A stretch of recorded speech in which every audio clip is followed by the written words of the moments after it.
9 places on Earth that look completely unreal.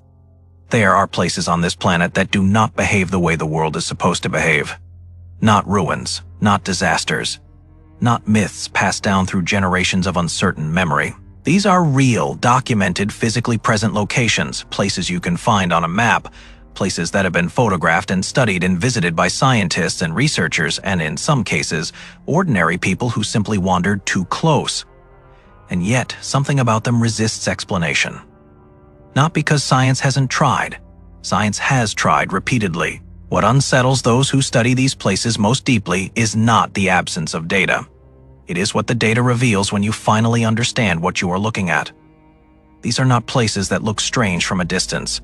These are places where strangeness is the foundation, where the rules that govern the rest of the natural world appear to have been quietly suspended, where the land itself seems to operate according to a different logic, older, more indifferent, and far less interested in human presence than we are in discovering it.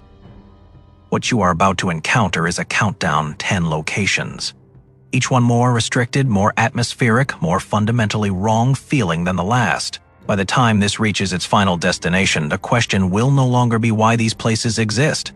The question will be whether they were ever meant to be found at all. We begin at 10.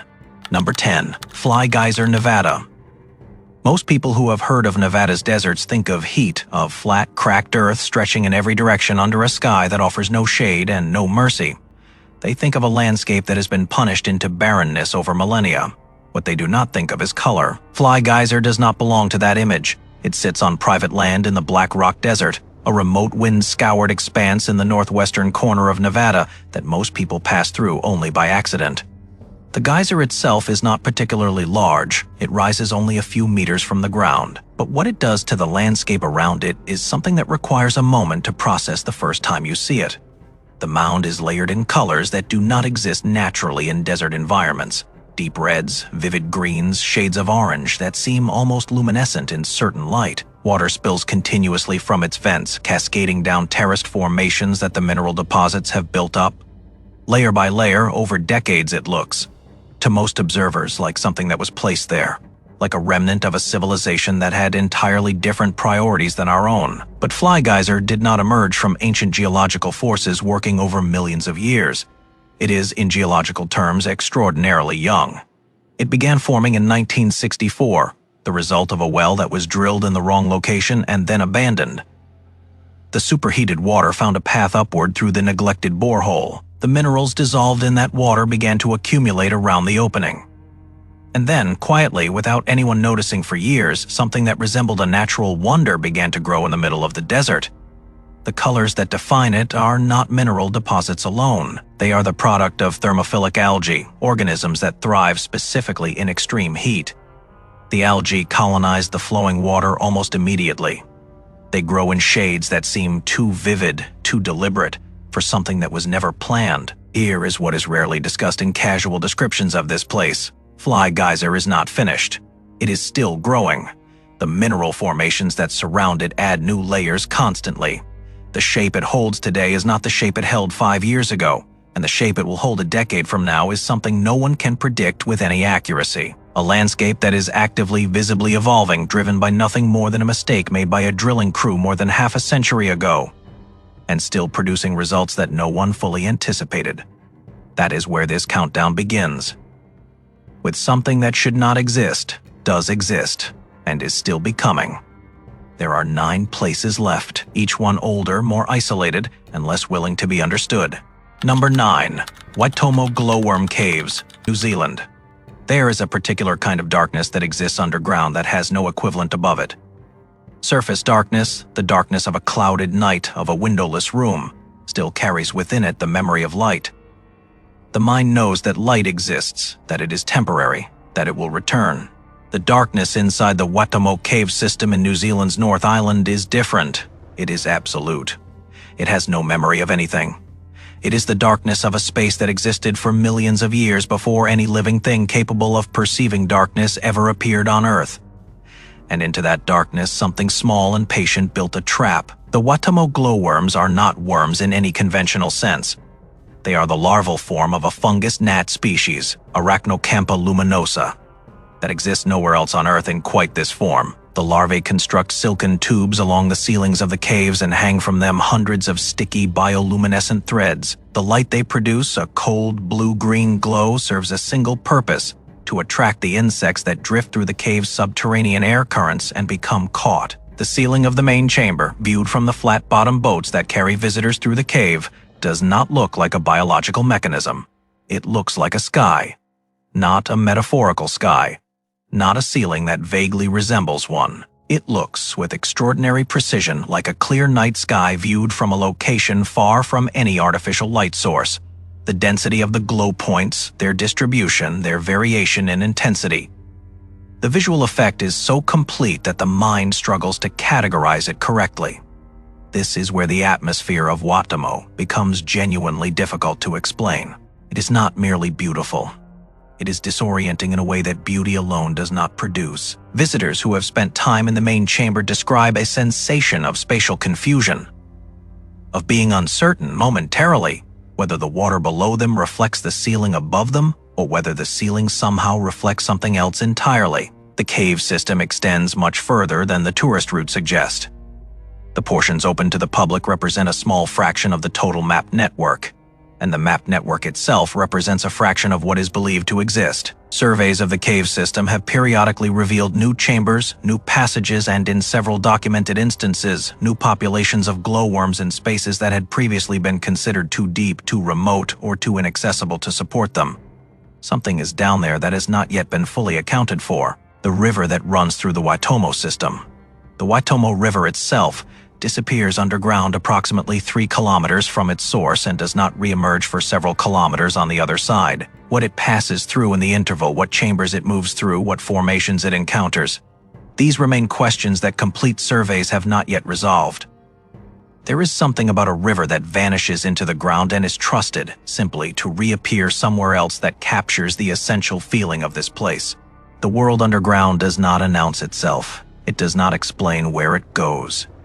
It simply continues, in darkness and in silence without requiring anyone to understand it. Number 8. Mount Roraima, Venezuela.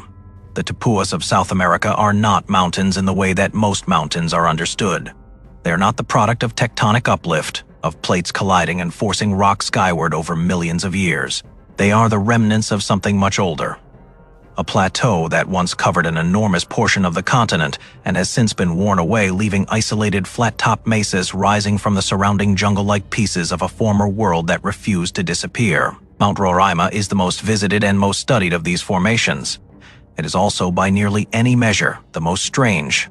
The summit of Roraima, the Tepui's flat upper surface, sits at approximately 2,810 meters above sea level. The vertical cliffs that define its edges rise nearly 400 meters from the surrounding terrain. There is no gradual slope. There is no transitional zone where the jungle thins and the rock begins.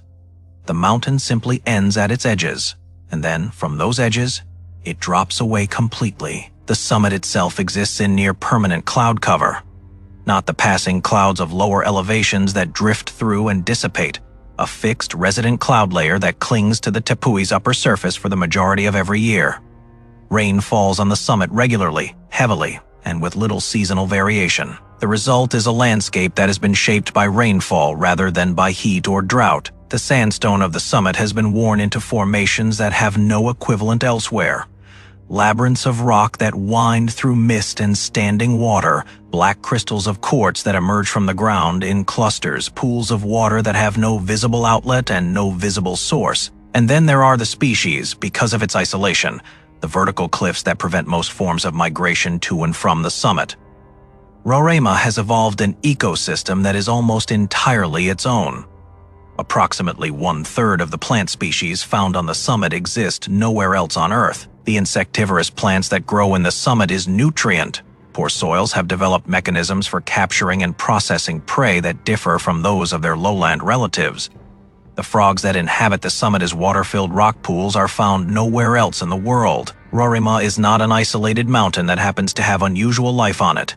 It is a self-contained world that has been running its own evolutionary processes for so long, in such complete separation from the surrounding biosphere, that it has become something genuinely different. What is rarely discussed in standard descriptions of Roraima is what happens to explorers who spend extended periods on the summit. The disorientation is documented consistently, not the dangerous confusion of altitude sickness, but a subtler, more persistent quality of wrongness. The mist that limits visibility to a few meters in any direction. The sounds that the wind and water create as they move through the rock labyrinths. The sensation described by multiple independent accounts of being watched by a landscape that has no need of observers. Roraima has been at the summit of its cliffs for approximately 2 billion years. It has observed the rise and fall of every significant life form that has ever existed on this planet. Whatever has developed in its isolation, in its mist, in the perpetual rain that wears its stone surfaces smooth and slow, it answers to no calendar that humans have devised. Number 7. Giant's Causeway, Ireland. The northern coast of Ireland has a particular quality to its light. It arrives at angles that seem to have been calculated rather than accidental, low-silvered, arriving across the water from a horizon that feels closer than it should. The cliffs that line this coast are dark, layered with compressed history, and they drop toward a sea that is rarely calm. At a specific point along that coastline, approximately 40,000 interlocking basalt columns emerge from the cliff face and descend into the water. They are mostly hexagonal. Their tops form a surface that can be walked across, an uneven but navigable platform of stone that extends outward toward the sea before disappearing beneath the waves. The Giant's Causeway. The geological explanation is straightforward, and in its own way extraordinary. Approximately 50 to 60 million years ago, an intense volcanic event flooded this area with lava. As the lava cooled and contracted, it fractured. The physics of uniform cooling in a homogeneous material produce fracture patterns that tend toward regular polygonal shapes. And in this case, the cooling was consistent enough, and the lava composition uniform enough that the result was columns, thousands of them, tens of thousands of them, arranged with a regularity that the eye confronted with it for the first time cannot immediately accept as natural. This is the specific quality of the Giant's Causeway that most descriptions fail to fully convey. The difficulty of accepting what you are looking at as unplanned. The columns are not identical. They vary in width and the precise number of sides, in height. But the overall effect, the regularity of the arrangement, the consistent verticality, the way they interlock with one another at their bases produces an impression of deliberate construction that is genuinely difficult to shake, even when the geological mechanism is fully understood. There are traditions around this place that are older than any recorded history of the coastline. The name itself references a giant, and the tradition that describes the causeway as the remnant of a path built by a giant toward the Scottish coast is not simply a folktale constructed to explain the unusual geology. It is, in structure and in specifics, something closer to an attempt by an earlier culture to describe something they could not categorize any other way. What they were looking at, this regular interlocking, almost architectural arrangement of stone columns extending into the sea, required explanation. The giant was the explanation. Not a naive one, a rational one, given what they knew below the causeway. In the spaces between the lower columns where the sea moves through, there are sounds, low, resonant sounds produced by the movement of water through the rock chambers. Sounds that change with the tide and the swell, that vary in pitch and intensity, that have been described consistently and across different accounts as resembling something deliberate. The stone amplifies the sea moves through the stone, and the result is a sound that the coastline produces without any assistance from anything living. Something about that detail does not settle easily. Number 6. Lake Natron, Tanzania. This is where the nature of this countdown begins to shift. The previous locations, striking, atmospheric, disorienting in their own ways, were places that the human body could tolerate. Places where the strangeness was primarily visual, primarily experiential, where the danger, if any existed, was the ordinary danger of remote terrain. Lake Natron is different. It sits in northern Tanzania, in the eastern arm of the Great Rift Valley, fed by hot springs and a single river, and almost nothing else. The lake has no outlet. The water that enters it does not leave through any surface drainage. It evaporates. And as it evaporates, it leaves behind what it carried: sodium carbonate, sodium bicarbonate, and a concentration of other dissolved minerals that accumulates year after year. In a body of water that grows steadily more hostile to any chemistry that resembles life as it is usually understood. The water temperature in portions of Lake Natron regularly exceeds 60 degrees Celsius. The pH of the lake's surface water can reach 10.5, close to that of ammonia. The sodium carbonate concentration is high enough that it has the capacity to calcify organic material on contact, preserving the external form of whatever enters the lake while destroying whatever was inside it. Photographs of Lake Natron taken from above show a surface that is deep red, almost arterial in its most concentrated central sections. The color comes from Helarchaea, microorganisms that thrive specifically in conditions that would kill virtually any other life form. They produce pigments that turn the water the color of something that should not be water at all.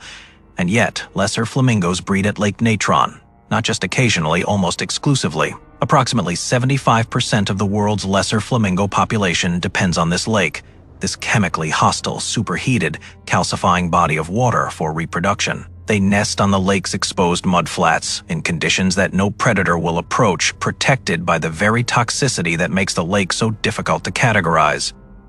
What has been documented at Lake Natron's shoreline, the calcified remains of birds, bats, and other animals that entered the lake and were preserved by the sodium carbonate, represents one of the most genuinely unsettling natural spectacles that photography has captured. The preserved animals retain their poses. A bird that landed on the surface of the lake and was overwhelmed by the chemistry remains in the posture of landing, crystallized, preserved perfectly. In white still, posed intact, the lake does not destroy what it catches, it keeps it. There is something in that detail that resists the vocabulary of natural processes. Until now, these places have felt distant, remote corners of the world that the body can observe from a careful distance. From this point, what remains is something different. The locations ahead are not simply strange. They are places where the rules that govern habitable space appear to have been deliberately withdrawn, where the concept of human presence was never part of whatever calculation produced these environments. The distance between observer and place is about to collapse. Number 5. Pamukkale, Turkey. The name translates, roughly, as Cotton Castle.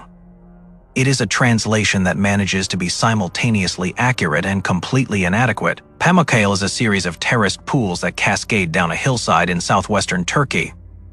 The terraces are formed from travertine, calcium carbonate deposited by the thermal spring water that flows continuously from the earth at the top of the formation. As the water spills over each terrace's edge and the carbon dioxide dissolved within it escapes into the air, calcium carbonate precipitates out and accumulates on the surface below. The result, over thousands of years, is what you see at Pamukkale: white terraces, brilliant white. The white of material that reflects rather than absorbs light, arranged in descending rows down the hillside. Each one holding a pool of water that ranges in color from pale turquoise to deeper blue depending on depth and mineral content. The photographs of Pamukkale that circulate most widely are taken from a distance, from a vantage point that compresses the terraces into a single surface, a white cliff, face of impossible regularity descending toward the valley below. From that distance, the formation appears solid, architectural, deliberate. Standing within it is a different experience entirely. The travertine surface is not static. It is growing. Water flows across it, constantly depositing new material with each pass, gradually adding to the thickness and extent of each terrace. The surface underfoot is simultaneously solid and fragile, hard enough to walk on, soft enough at its edges to be broken by pressure. Still being built in real time by the water moving across it. Below Pamukkale's natural formation lie the ruins of Hierapolis, an ancient city that was built at this location specifically because of the thermal springs. The springs were understood in the ancient world as having properties that could heal. The presence of a plutonium at Hierapolis, a cave sanctuary believed to be an entrance to the underworld, named for Pluto. God of the Dead was located directly above a vent that emitted concentrated carbon dioxide. Animals brought near the vent died. Priests who entered survived because they held their breath or positioned themselves above the suffocating layer of gas that pooled near the ground. The ancient world saw this as divine selection, as evidence that the priests had a relationship with whatever existed below. What existed below was volcanic gas. What the ancients built above it was theology. At Pamukkale, the water that creates something this pristine, this white, this visually impossible emerges from the same volcanic system that once produced a cave so toxic it killed everything brought near it. The thermal springs that built the Cotton Castle and the vent that killed the animals are products of the same geological truth operating below the surface. The beauty and the toxicity share the same source that is not a metaphor. It is a geological fact, and it is considerably harder to dismiss than it might initially appear. Number 4. Socotra Island, Yemen. There is an island in the Arabian Sea that the world spent most of its history being unable to reach. Not because of any human prohibition, not because of political restriction or military exclusion. Because of the monsoon winds that rendered the sea around it impassable for approximately 6 months of every year. And because of the coastal cliffs and limited harbor access that made landfall difficult during the months when approach was theoretically possible, the result was centuries of near-total isolation during which Socotra Island continued its own biological processes undisturbed, following an evolutionary trajectory that had begun diverging from the mainland's approximately 6 million years ago. The dragon blood tree is the most recognized consequence of that isolation. It does not look like a tree, or rather, it looks like a tree in the way that a sketch of a tree looks like a tree. It has the essential elements, the trunk and the branches and the canopy. But the proportions and the geometry are wrong. The trunk is disproportionately narrow relative to the canopy's spread. The branches divide not in the graduated way of familiar trees, but in a more systematic bifurcation. Each branch dividing into two, those two dividing into two more, and so on upward until the entire canopy forms a flat circular surface. The effect viewed from below is of an umbrella that has been inverted. The effect viewed from a distance against Socotra's rocky terrain is of something placed rather than grown. The dragon blood tree bleeds when its bark is cut. It produces a red resin, the dragon's blood that gives the tree its name.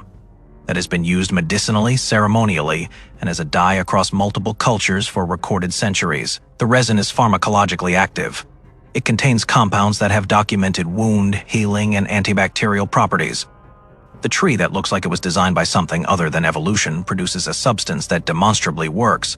Socotra's isolation has produced more than the dragon blood tree. Approximately 37% of its plant species, 90% of its reptile species, and 95% of its land snail species exist nowhere else on Earth. The island represents a concentration of biological uniqueness that has no direct equivalent anywhere on the planet. What is less frequently discussed is the quality of Socotra's atmosphere for the humans who spend extended time there. The landscape, the dragon blood trees on the plateau, the white sand beaches below the cliffs, the endemic plants that cover the lower slopes in forms that do not correspond to anything in mainland botanical experience, produces in many visitors a specific kind of disorientation. Not threatening, not dangerous. Something quieter than that. The sensation, described repeatedly by those who have studied the island, of being somewhere that was not designed for observation, a world that evolved without any awareness that something with eyes and the capacity for wonder might one day arrive to look at it. 6 million years of separation from the rest of life on Earth. 6 million years of becoming something entirely other. And then one day humans arrived with cameras and notebooks and the certainty that what they were looking at could be understood. The island did not adjust to accommodate that certainty. It simply continued being what it had always been. Number 3. Blood Falls, Antarctica. Antarctica does not permit the presence of color. This is not an exaggeration. The continent's visual vocabulary is almost entirely white and gray and the blue-black of water that has never been warm. Color, where it appears, is the color of crisis. The orange of a survival suit. The yellow of a marker flag. Color means human presence. Color means warning. Blood Falls means something else. It emerges from the terminus of the Taylor Glacier in the McMurdo Dry Valleys, one of the most extreme environments on a continent that consists almost entirely of extreme environments. The dry valleys receive almost no snowfall. The katabatic winds that scour their surfaces are too dry and too cold to permit accumulation.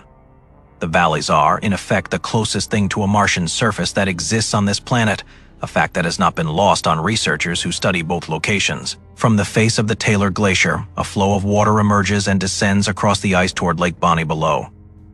The water is the color of blood. Not rust, not orange, not the approximate. Metaphorical red of iron oxide, the color of blood, dark, arterial, unmistakable. The explanation for Blood Falls took decades to assemble and even now retains elements that continue to be studied. Below the Taylor Glacier lies a subglacial brine lake, a body of salt water so saline that it remains liquid at temperatures far below zero. The lake is estimated to be approximately 1.5 million years old. It has been sealed beneath the glacier in complete darkness, in complete isolation from the atmosphere. For that entire period within this sealed system, microbial life survives. Not merely survives, exists in active, metabolically functional communities that have developed mechanisms for processing iron sulfate compounds in the absence of light or oxygen. The red color of Blood Falls is iron oxide rust, produced by these ancient microorganisms as a byproduct of their metabolic processes. The water is red because something living inside a sealed, lightless, million-year-old brine lake is still working. The implications of that fact, the fact that life can persist functionally in conditions this extreme, in isolation this complete, for a duration this long, are not lost on researchers whose primary focus is the question of whether life exists elsewhere in the solar system. Europa, one of Jupiter's moons, possesses a subsurface ocean beneath its ice shell. Enceladus, orbiting Saturn, vents material from its subsurface ocean into space. Blood Falls is not simply a geological anomaly in Antarctica. It is a data point in a much larger question. A question that researchers approach with considerable care about what answer might actually emerge. There is something beneath the Taylor Glacier that has been alive for longer than modern humans have existed as a species. It has never seen light. It has never been warm. It has no knowledge of anything that has occurred on the surface above it. And it is still, in the most functional sense of the word, working. Number 2. Zhangjiajie Mountains, China. At a certain elevation in the Zhangye National Forest Park in Hunan Province, the clouds move differently than they do elsewhere. They are not the passive, drifting formations of lower altitudes. They behave as though the terrain is shaping them, flowing between the sandstone pillars, filling the spaces between formations, rising and falling in patterns that the pillars' height and density appear to direct. The pillars themselves are the reason for everything. There are thousands of them.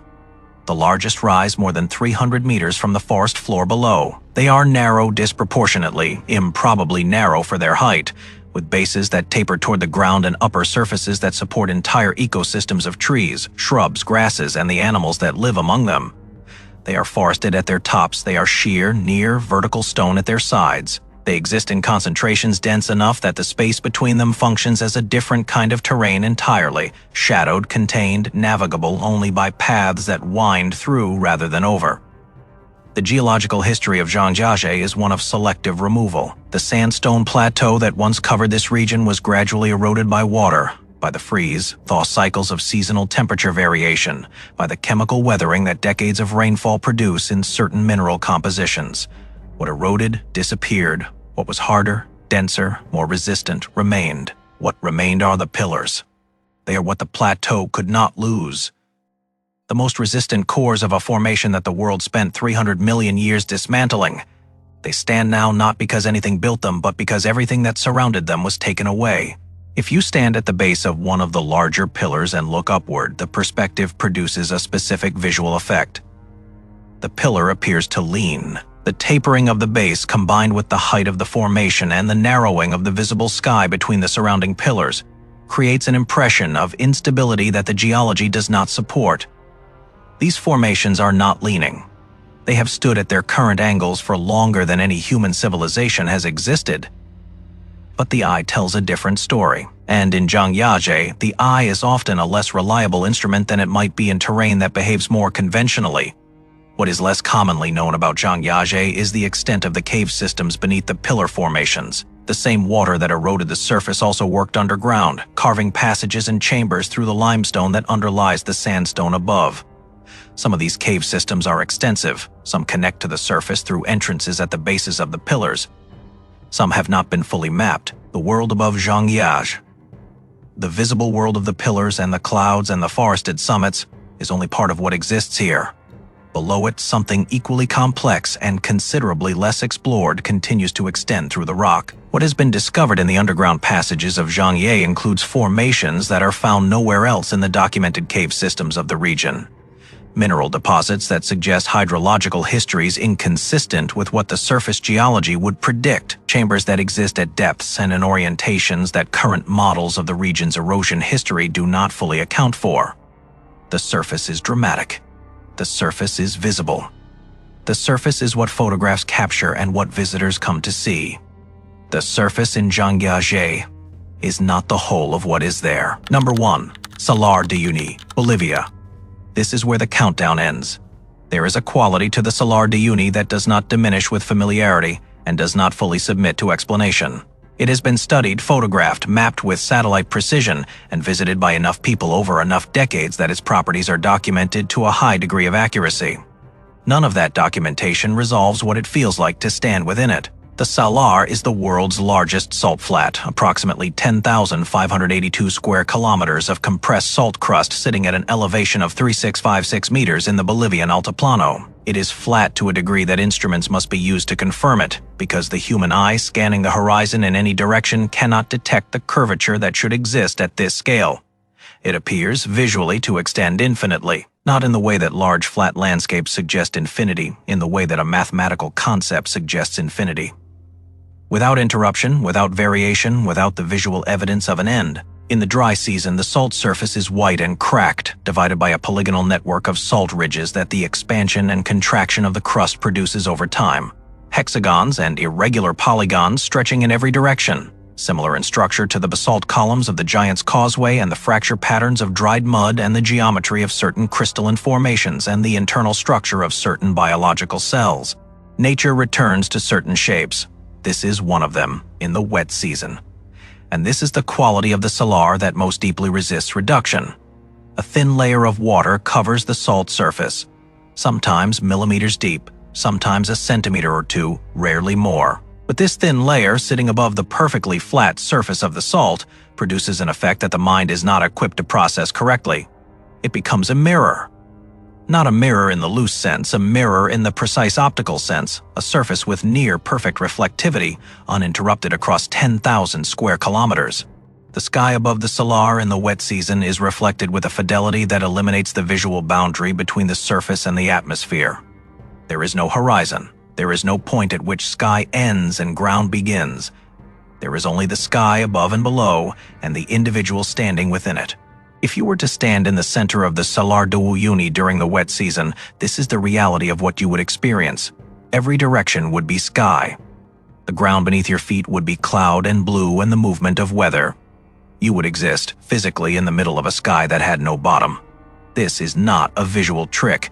It is not a photographic effect. It is the straightforward consequence of perfect flatness and thin water and unobstructed sunlight. And yet it is also something that no amount of describing fully prepares a person for, because the body's response to standing in the center of a sky with no bottom is not a response that the body was trained to produce in this context. It is the response to an environment that the body's entire evolutionary history did not anticipate. Below the salt crust, something else exists. The salar sits atop the world's largest known lithium reserve, estimated at somewhere between 50 and 70% of total global lithium resources. The salt flat is what remains after an ancient inland sea evaporated over thousands of years, leaving its dissolved minerals behind. What those minerals represent in terms of the geological history of this region is a record of a body of water that no longer exists, an inland sea that filled the Altiplano basin during a period of the Earth's climate that left no other surface evidence. The salar is, in this sense, a document, a record left by water that has been gone for thousands of years, written in salt and minerals across 10,000 square kilometers of high-altitude flatness, and below that record, the lithium, the element that now powers much of modern civilization's most advanced technology, found in its greatest concentration beneath a landscape that looks, more than any other place on Earth, like it exists outside the world entirely. There is something in that specific coincidence. The most otherworldly surface on the planet, sitting directly above the resource most essential to the technology that defines the present moment, that does not settle neatly into any single category of understanding. The salar does not require your understanding. It has been here since before the species that is now standing on it existed. It will continue being here, in some form, after the reasons for its importance have changed. It is not performing for observers. It simply is what it is, a sky laid flat across the earth, sitting above a record of a vanished sea, existing at an altitude where the air is thin enough that the distinction between sky and ground was always perhaps somewhat arbitrary 10 places. Each one real, each one documented, each one operating according to rules that the rest of the world does not appear to have received. There is a particular kind of humility that these locations produce in people who spend extended time studying them. Not the humility of being overwhelmed by beauty, though that exists here too.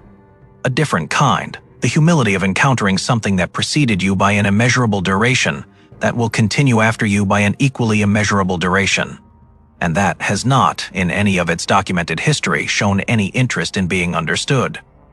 These 10 places are the ones that made it onto a list, that were documented, named, visited, and studied enough to be discussed. What was not documented is still out there in deeper cave systems that surveys have not entered, in underwater formations that mapping technology has not yet reached, in high-altitude terrain that the weather makes inaccessible for most of the year, in the deep sections of the salar below the lithium, below the record of the vanished sea, where the geology continues downward into strata that have not yet been catalogued. What has been found is already enough to suggest that the world is considerably stranger, considerably older, and considerably less interested in human comprehension than it is usually comfortable to acknowledge.